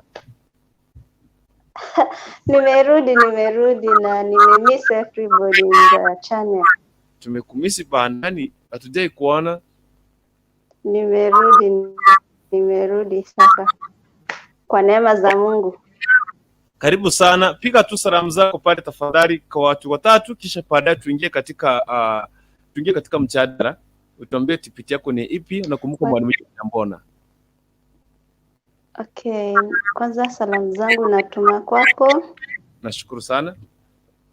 Kwa Dan, sijui anaitwanga jina lingine nani? Anakuja hapa Dan Kiriga ataingia the next minute. Ewe Blessed Mom, this Queen, Celestine, J. Kingsley, na wale gentlemen wote wenye wanakuanga hapo wanakujanga kwa hii channel siwajui majina.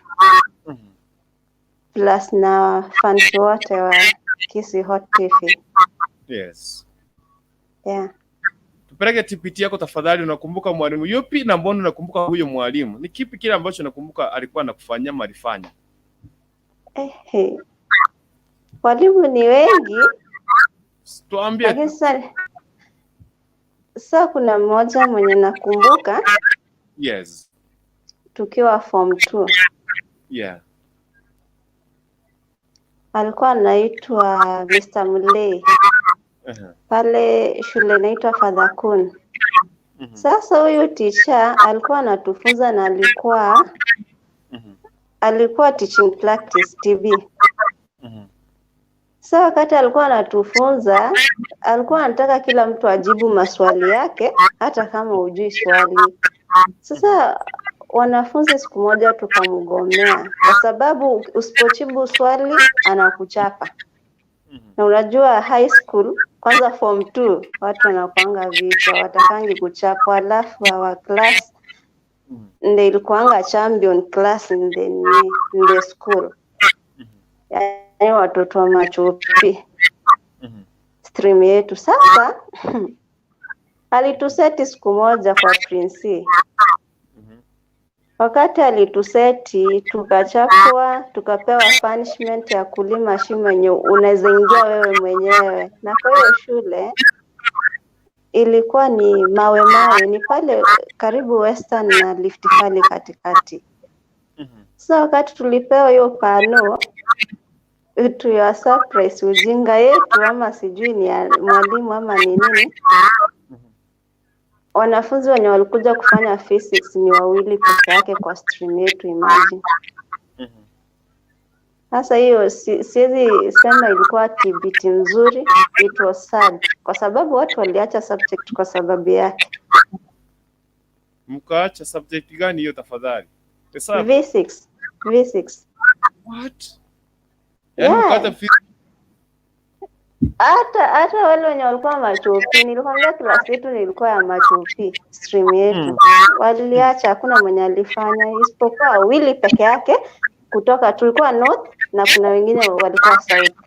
Sasa wa south ndio walifanya peke yao 2. Physics watu 2 kwa stream 2. Stream 2 watu 2. Yeah, na ndio tulikuwa tunachagua subject kwanza form 2. Physics ni ya wachache. Si ya wachache. Hiyo shule ilikuwa hata ukiingia huko wewe ni bahati yako umeingia pale. Sasa hesabu haikuwa shida kwa wanafunzi. Na hiyo physics tulikuwa tunapita karibu darasa mzima. But when it came, ametukazia sana na ametuchapa, ametufrustrate. Tuliacha, hakuna mwenye alifanya. Stream nyingine ndio walifanya tu wanafunzi 2 peke yake. You can imagine unalima shimo ni kama kaburi unajichimbia. Usimame ndani upotelee ndani. Na ushachapwa. For Christ's sake. Unapitia progress engineer. Kwani engineer si lazima wanapitia shida taabu na hapana. Huyo tisha alikuwa anatubeba vibaya. Yeah. Sasa huyo ndo ninakumbuka wa high school. Sasa kuna wa primo. Yeah. Sijui amefunzanga ni mwalimu wa maths na science. Yes. Alikuwa anaitwa Mr. Kebane, ndiye anajulikananga naye. Sasa huyu mwalimu naye alikuwa wa maths.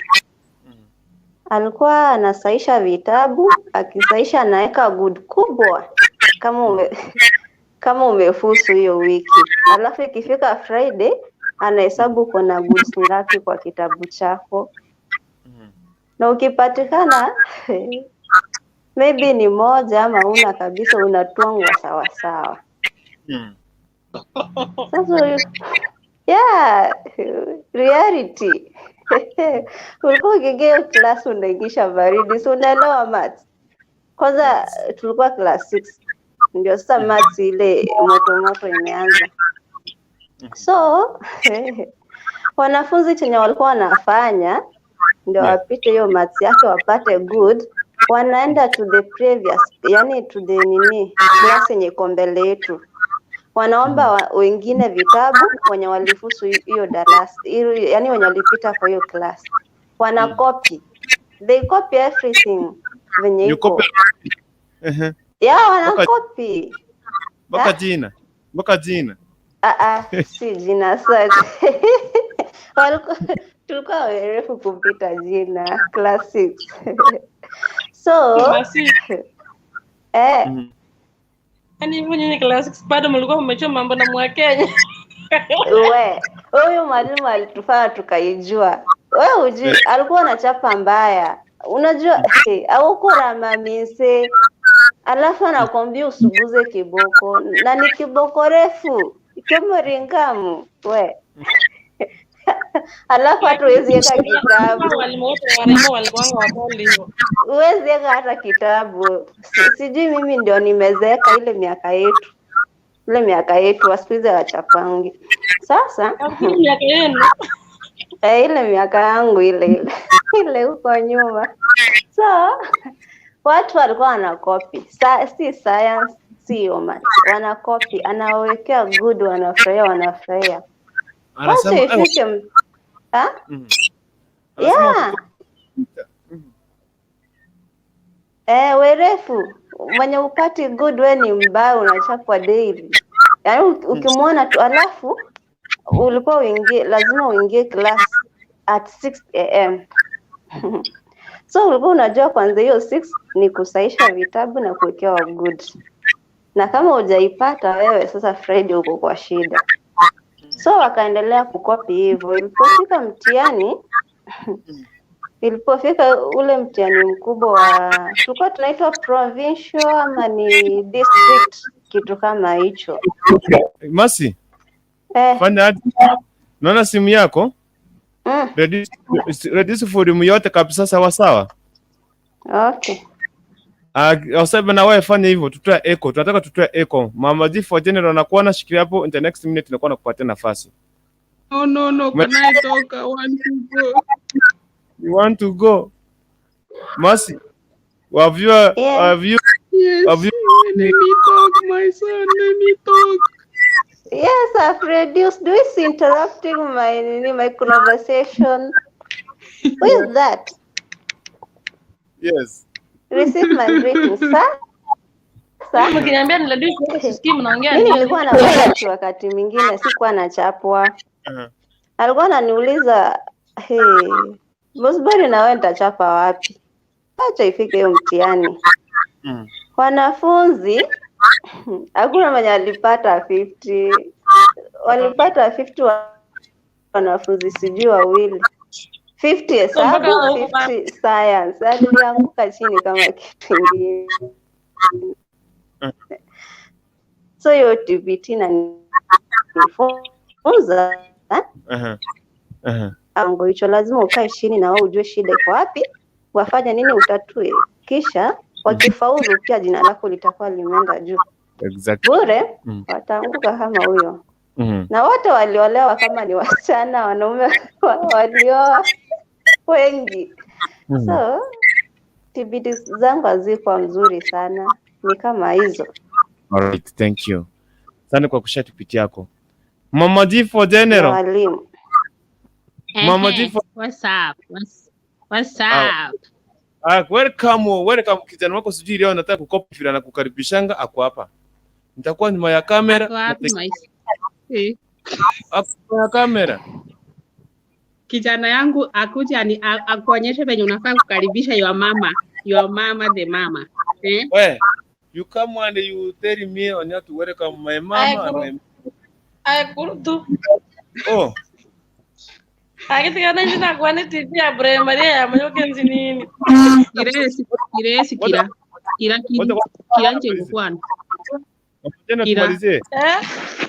So na go kire TPT yane my TPT was like there's this okay niko na ile damu mbaya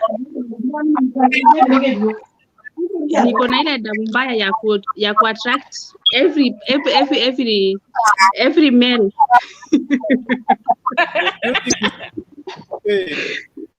Ile yani unikipita hivi you just feel like you wanna grab me or hata nikifanya makosa, by the way ilikuwa shule, hata nikifanya makosa sikuwa nachapwa. Hata nikienda kwa ofisi unasikia teacher ananiambia hebu fungua kamera, hebu nifungua kamera kama nitakutamani niko. Akifungua kamera. Please. Leo nipatanizo. So mama anafanya zungumza, mama zungumza gaki. Wacha niongee. Hao walimu wote wanaangalianga huku. So sitaki niwaharibie boma. So hao walimu walikuwa wananipenda. Mahali popote nilikuwa niende. Sijui hiyo roho ni gani. Unaenda huku, unasikia kila mtu anakutaka. Ukichange shule, ukifika hivi, you are the first one. Mwalimu akiingia klasi ana notice. Unasikia Mama G, can you stand up? So recently I realized that these people bado wananifuata. I met the 5 of them sending me friend requests. Oh, you are still in love. You are still my crush. Oh, imagine all those years, 6, almost 5 years. So it's somehow pathetic.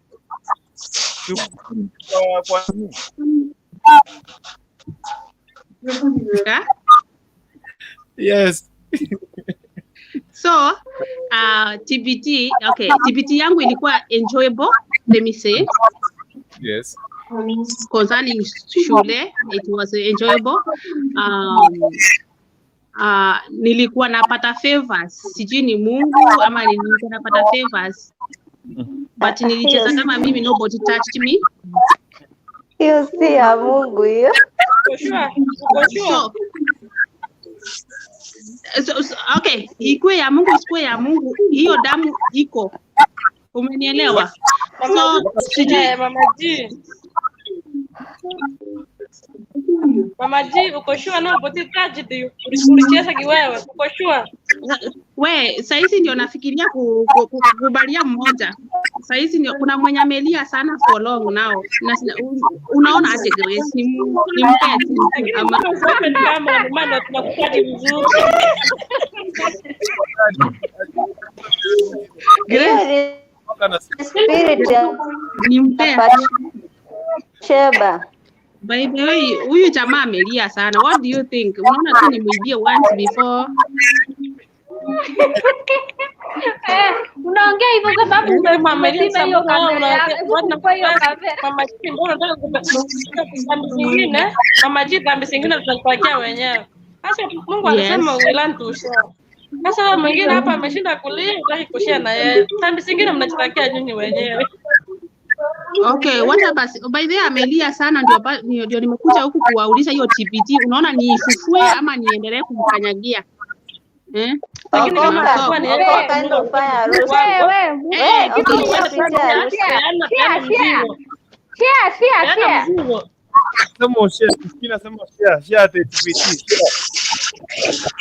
No. So, share with your friends. Usinyanyie siku wewe peana. Alafu Mama G. Maybe utapata ndio alikuwa wako. Wazini ona sasa ni miaka imeenda bado anakutamani na wewe maybe ni kama umemfeel. Maybe huyo ndio Mungu alikuwa amekuambia ndo Adamu wako.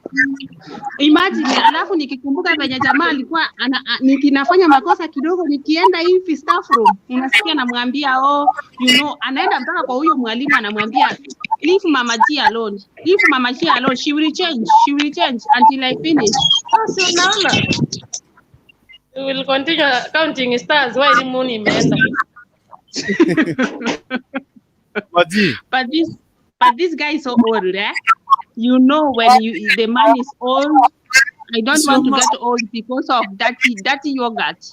I want fresh yogurt for myself. Wacha nikwambie mwanaume, hakuna mwanaume mwenye utaweza kama ni mkubwa.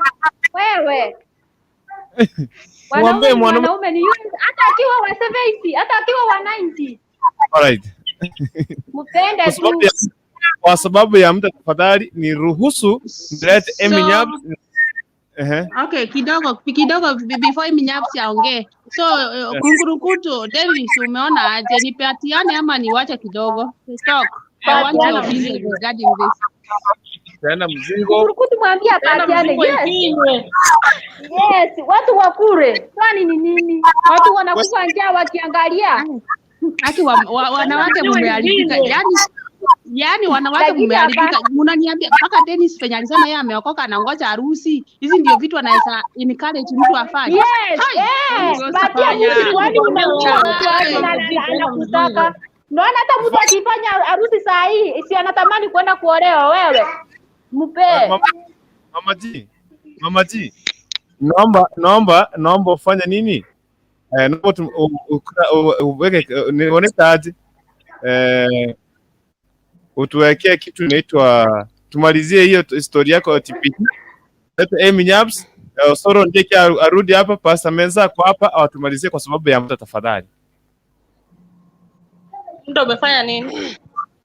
Umeyoyoma ndani No, bado saa siko. Sasa mbona ambia Dani kuongezea kidogo. Dani, ongezea nani kidogo, time kidogo. Wewe nitapigwa mawe. Tuendelee, just continue. Nyaps, Mama G for general umeenda wapi sasa? Mama G for general. Nikwambia, hivi umesema time. Mama G for general umeenda wapi? Mama G waje kupeana mzigo. Nyaps, zungumza kiongozi Mama General akuje hapa sasa, si ndio? Naona mnataka Mama G for general waambie story. Mama G for general. Ndio maana kuna tatizo Mama G for general. Yaani kila mtu anafanya nini? Kai. Kuja hapa.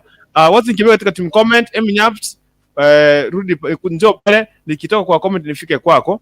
Osabe Grace anasema kwamba nimemaliza gaki enye Gertrude. Ponveson ndiye kirudi hapa na ingia hivi karibuni. Kurudi hapa my president Joe, rudi hapa, okay? Anita Website Director Rico tuned in from Meru following hadi tamati. Anita Website Director Rico anasema kwamba hapo saa kwa high school manenos mimi sisemi kitu. Anaitwa nani? Anaitwa Gertrude Nyamari, okay, at Grace. Nashukuru sana. Anaitwa Gertrude Nyamari, echo tushaondoa hiyo tafadhali kama iswali poa. Gertrude Nyamari, Mama G for general, welcome. Karibu sana na tunakuhitaji hapo tupatie story hiyo damu yako. Lazima tutaichunguza ni damu group gani. Anaitwa Gertrude Nyamari, anacheka pale. Website anasema kwamba Osoro aseme vile mwalimu fulani wa maths Sokoro alitusumbua na yule wa THC social study. Kai, njabo tuambie. Ponive sondeki. Nani alifanyaka THC? Sijui kwa nini nani. Gertrude Nyamari, mtafinywa nyinyi. Kai. Yeti, uko serious? Becky anasema kwamba hi they know and all guys hope you are fine. Please remember my kuso in prayers got accident. Oh, God is going to healing in Jesus name. Okay? Naomi anasema kwamba tuned in from Nyamira na wasalimia wote, pia salimia baba Leonard. Nakwambia Naomi ako ndani ya nyumba. Karibu sana mtu wangu. Hii ni Kisi Hot TV. Nyamira inawakilisha. Peana kwa zale tionkoba. Ichati chaba kora bano. Chaba kwirega. Chaba. Jana tionkoba. Wacha mchezo bana. Mama G for general. Ulienda wapi? Jennifer Kiribo, Mama G apeane baba biko nenge. Jennifer Kiribo. Kikurutu. Eminem. Hey.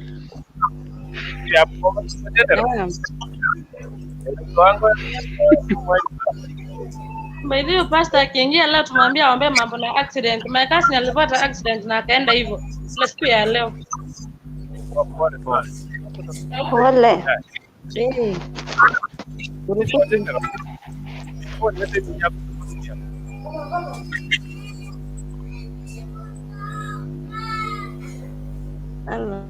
Kama ni kama Mama General nipati. Hey, my son, talk. Yes, I can hear you. Just 1 minute. 1 minute. Okay. I'm counting. Hi, Isaac. How are you? How are you, Isaac? What's up? I can't hear you, so I want to say, kila mtu akona past yake. Yes. We are good, thank you. Whether good or bad. Yes. When you remember bad TPTs, don't cry. Just know that TPT was there to mold you to be the person you are today. Exactly. So you just pray to God that, okay, thank you God because nilipitia yale na hapa nimefika, ni kwa neema yako.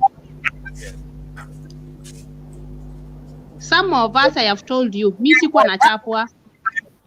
Sikuchapwa. Siku. Okay.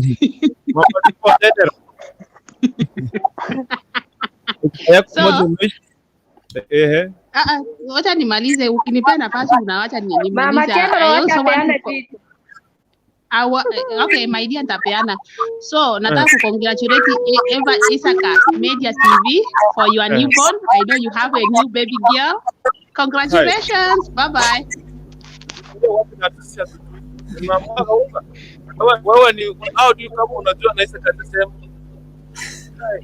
Please. Ninamjua. Okay.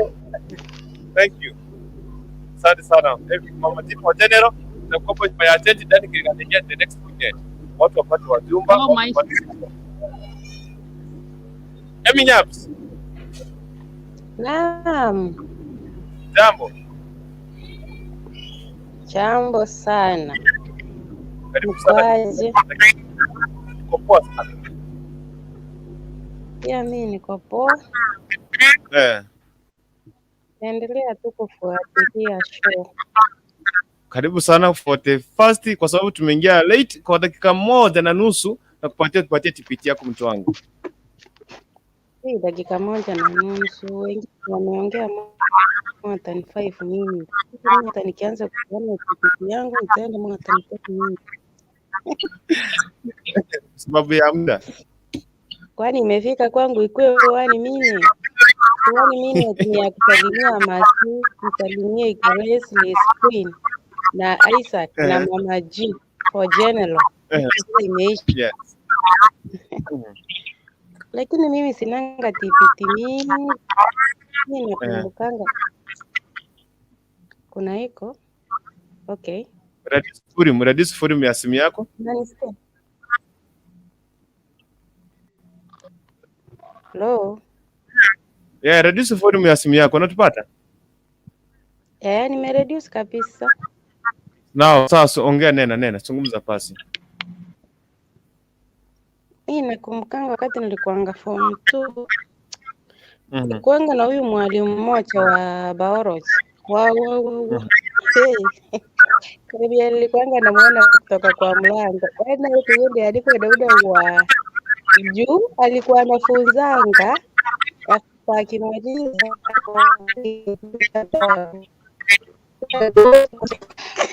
sasa ukiangalia chini agochora, hebu niambie jibu. Usipomjibu anakugonga, yani kama kurumo tugoro, yani you are wasting pesa za mzazi wako, alafu nauna ubongo. Yani alikuwa anatuchapa. Yani inafika time akikuja class, yani kila mtu anamuogopa. Mpaka yani umaite ninjo kumuira neli. Di chibu rigo tama. So, hiyo ni TPT ya kwanza. Ya pili nakumbuka nikienda form 4. Ilikuwa first term. I think ilikuwa first term hapo. Tulipanga na demu fulani, tulikuwa tunapigania swali mwingine.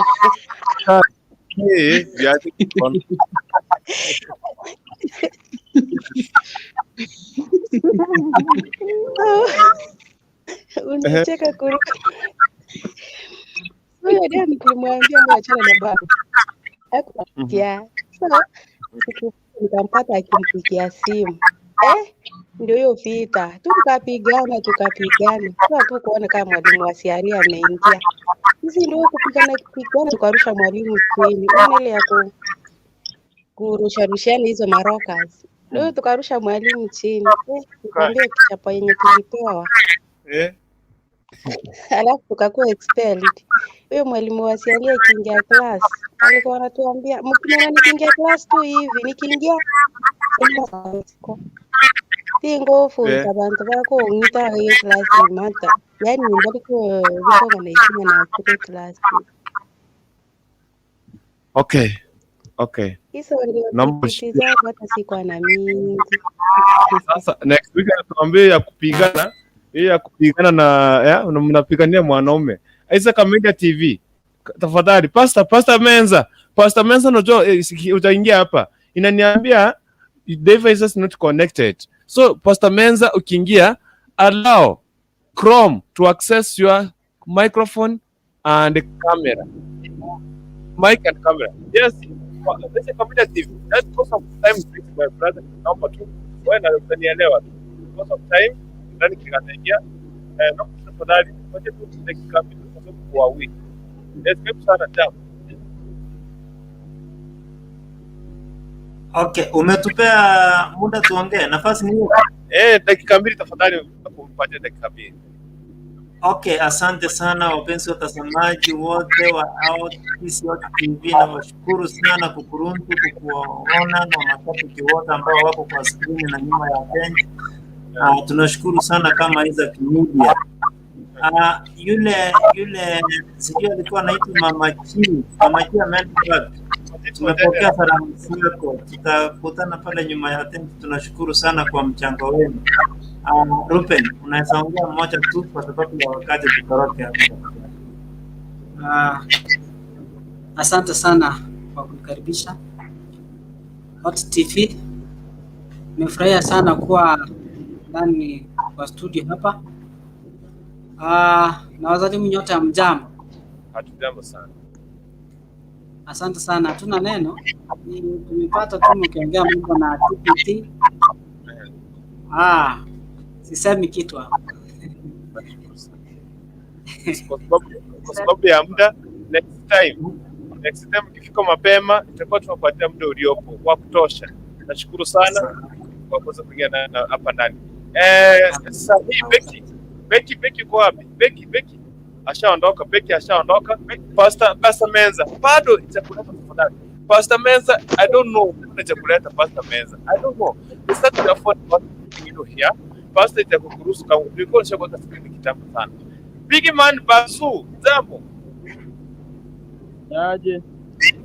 Kwa sana. Nafuatilia tu.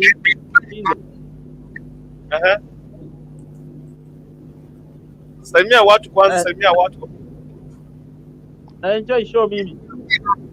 Uko na TPT? Ati? Uko na TPT? Bado vizuri. Nakwambia, unaona chukua simu yako, reduce volume kwa simu yako yote kabisa. Reduce volume yote kabisa, utakuwa umenipata kwa sababu ya echo.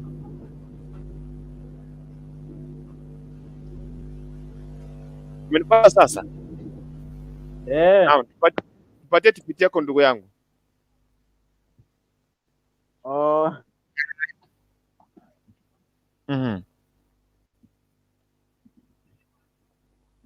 Tupatie TPT.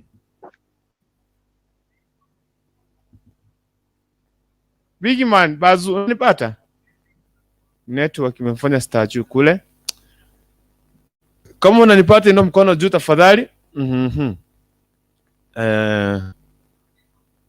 Anaitwa nani? Wacha nikivete comment hapa. Kwa nifikie hapa. Okay. Anaitwa Venus card zetu Rico website get Nyamari leo kuja tupate wachumba kwa screen kai. Watu wanakuja kupata wachumba. Ketu ruti Nyamari agakia tufanye sichunga sana. Usihamishwe kai. Utahamishwa finest man. Ketu ruti Nyamari sema kwa mimi nataka kupata nyuma ya tent si kwa screen. So wao wanataka okay, sidaki kuchukua viatu za wenyewe. Mimi niko hapa kupiga zangu. Wewe Venus vibes card mtanikosea. Vibes card zetu Rico anasema kwamba lazima watu wa kuona ndio tujue, tutajua kama tutawezana ama vipi. Denis Kumbuka anasema kwamba tiga asage tinyaps. I don't know what you mean. Ekigusinege kongo mwana mintoka haki. Anaitwa JK, what does GPT means? Not everyone understands that. Please fully explain. Inaitwa throwback Thursday. What do you remember? Tulikuwa tunazungumzia kile kitu ambacho nakumbuka ukiwa high school. Ni mwalimu Yupi unamkumbuka na mbona unakumbuka huyo mwalimu? So tumecheka hapa kidogo. Pastor Menza, I'm waiting here. Utumalizia tafadhali. Anaitwa website yetu Rico anasema kwamba nani amewahi kuwa na demu huko high school? again upate kuna mwalimu mwingine anamtaka. Huyo mwalimu akigundua kuwa ni wewe uko na yeye, vile utaonewa hadi umalize shule. Hata sisemi kuendelea. By the way, mnapigania na mwalimu. Kaiga. Deta Eriko kikuja hapo tuambie mniwahi pigania hapo demo fulani. Okay. Sijui kama ni ukweli. Dereni kwamba kasema kwamba finest man. Nimekucheka. Anaitwa nani huyu? Anaitwa Gertrude Jamal Akimimi. Nakumbuka high school mwalimu alinikatia nikamkataa. Alafu akaja kwa darasa wakati wa hesabu. Alinichapa vibaya sana juu ya kumkataa. Kai. Unaona TPT ndio hizo sasa. Pastor Mensa what can I do? Pastor Mensa, kama kuna simu nyingine tafadhali naomba utumie simu nyingine pale za kubali. Kwa maana si dakika kama 3 hivi ni zako. Nyamali. Kuja tu ulikatiwa na mwalimu kakataa, si ungeingia box. Si unaona kama Mama G4 alikuwa anacheza kama Mkenya. Anaitwa Masereni Bosibori anacheka pale, watu wanafurahia kule no. John Mensa anasema kwamba simu yangu imekataa. John Pastor ninakutegea hapa. So tafadhali. Tafadhali. Omba simu nyingine. Ponives naomba uchukue simu nyingine. Ponives njoo hapa. Ponives what's up Mr. Kukurkuntu. Kuja hapa my brother Ponives Ponives Maina. Hi. Tuko TPT high school, tunakumbuka pale watu walikuwa wanapigania magari friend na walimu wengine wanapigana pale. Michelle Rochita anasema kwamba siku ya leo kuleta people. Hiyo ni Adani Kirika. Mimi hivi hata hizo viatu ni kubwa sana, haziwezi zikanitosha. Unaona? Hazitatosha. Gertrude Nyamali, we at finest si lazima wanione. Nyaps. Dereni kwambuka ayeseka baba. Okay. Gertrude Nyamali, dereni mambo. Dereni kwambuka anasema kwamba Nyaps Michelle Rojito anasema kwamba locked in. Karibu sana ndani ya Kisi Hot TV. Becky.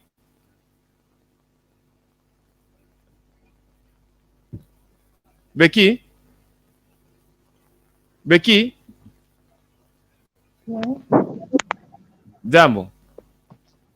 Poa. Salimia watu tupate TPT yako kwa dakika 2. Nakusalimia na salamu.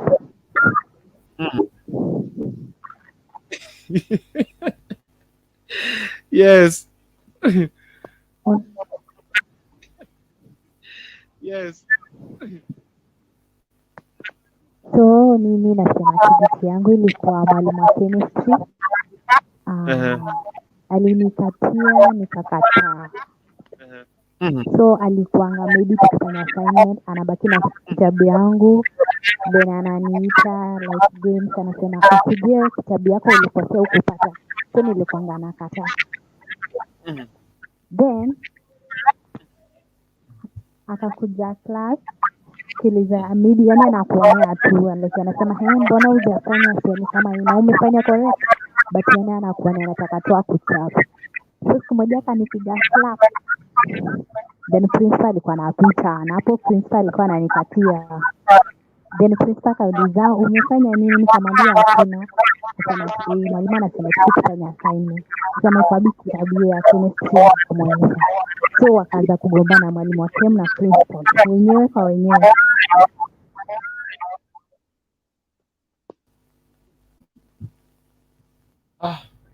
Magumu hayo. Okay. Pastor John Meza. Kuna vituko kwa hii dunia. Pastor John Meza tafadhali nakutegea hapa. Anaitwa nani?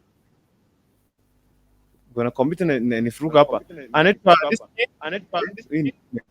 Diskina anasema kwamba mbona nasikutoshi. Ponives Maina anasema kwamba kuna day break time weekend tutafanya nini? Kai tusha sort huyo code.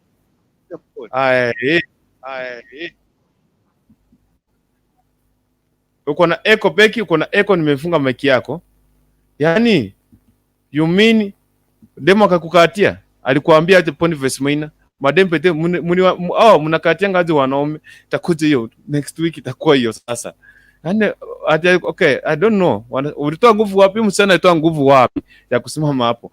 Anyway, anaitwa Gertrude Nyamali. Wewe Dereni wacha atu aki, na alikuwa teaching practice, anaitwa nani wa mimi wa Western. Alikukatia juu alikuwa TP ukakataa. Walimu wacha kukatia wanafunzi alafu mnawapea mimba padi sana. Diskini guy. Diskini ulikuwa kukuya mwalimu alikuwa na farewell. Ukakula nyama ukamaliza tu hivi. We. Tamwaga unga. Masreni Bosiboli at get Poniverse minor weekend to short your story. That's what I meant. Ay.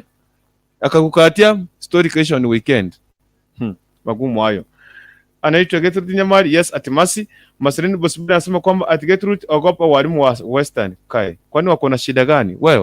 Wewe. Dele ni kumbuka, mimi nakumbuka nikiwa class monitor form 1 nikipeleka vitabu kwa ofisi. Kila mwalimu anasema huyo ni wangu. Hey. Ulikuwa na feel aje? Hizi ma TPT. Yaani unapita kwamba huyo ni wangu. Anaitwa Gertrude Nyamali atimasi nikwambie. Mwanzo kunikosea sasa. Pitboy San anasema kwamba following, anasema following. Pitman Bazu, jambo. Salama. TPT mtu wangu tafadhali. TPT yangu ni tumeingia form 1. Alafu kuna demo alikuanga Monty. Na alikuanga rafiki yangu sana. Unajua maprefect walikuanga ile koti alafu naifa kutoka. Yes. So yeye hakuwa na akaniomba sweta yangu na yeye akachukua ile koti. That tulipo exchange.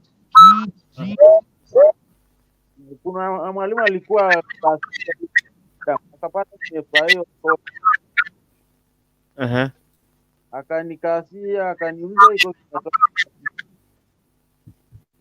Nikamwambia ni ya damu. Kutoka na hizo damu. Unajua tulijua sababu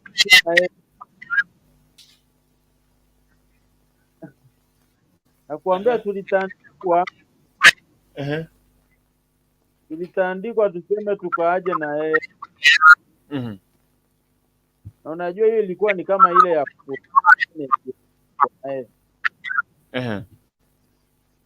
lakini sasa kutoka hapo mimi uko na nikura.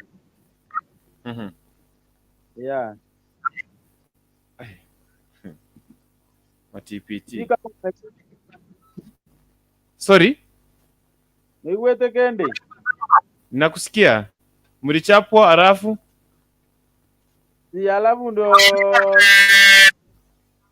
kila mtu aende na nguo yake.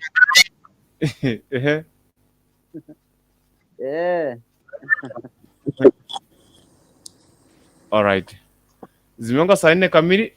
Naomba pigi man pass kwa sababu ya muda, naomba hapo. Babu Chief Maina BN. Chief Maina kwa hapa. Chief, naomba tumalize na mambo nikitoka. Yes, Kukurkuntu mambo. Sasa. Kwa sana TBT.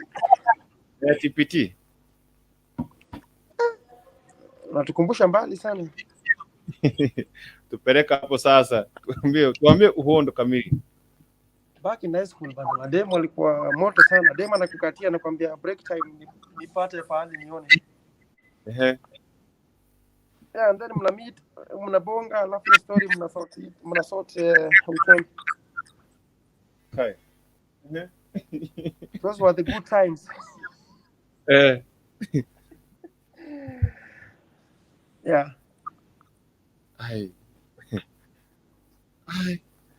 Kwa sababu dakika zangu zimesha, Dani kilika anaingia hapa ndani kwa nyumba. Tafadhali Chief Maina BNX, naomba tukaweze kuniruhusu nikaondoka, ila tu next week bado tunaendelea.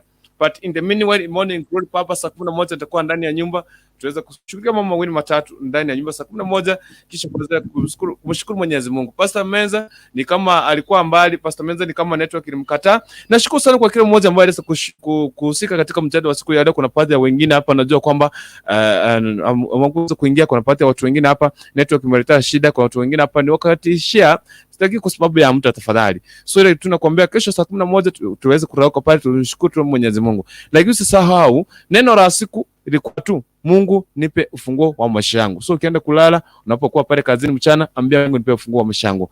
Funga macho yako unapoenda kuomba, tukiondoka hapa. Mtakatifu Yesu juu mbinguni, pokea sifa zako. Asante kwa kuweza kuwa pamoja na mimi kwa video na kuinua milele. Asante kwa maana tukushika mkono kutongoza kwa kila jambo, na ni katika jina la Yesu tumeona kuamini. Amen and amen and amen. And may the grace of our Lord Jesus Christ and the love of God and the fellowship of the Holy Spirit be with us now and forevermore. Amen and amen and amen. So Pastor Menza, tupatane saa 11 asubuhi na wageni wako, tutazungumza one on one. Bye bye. Mkwenu siku mwema na mchana mwema. Goodbye.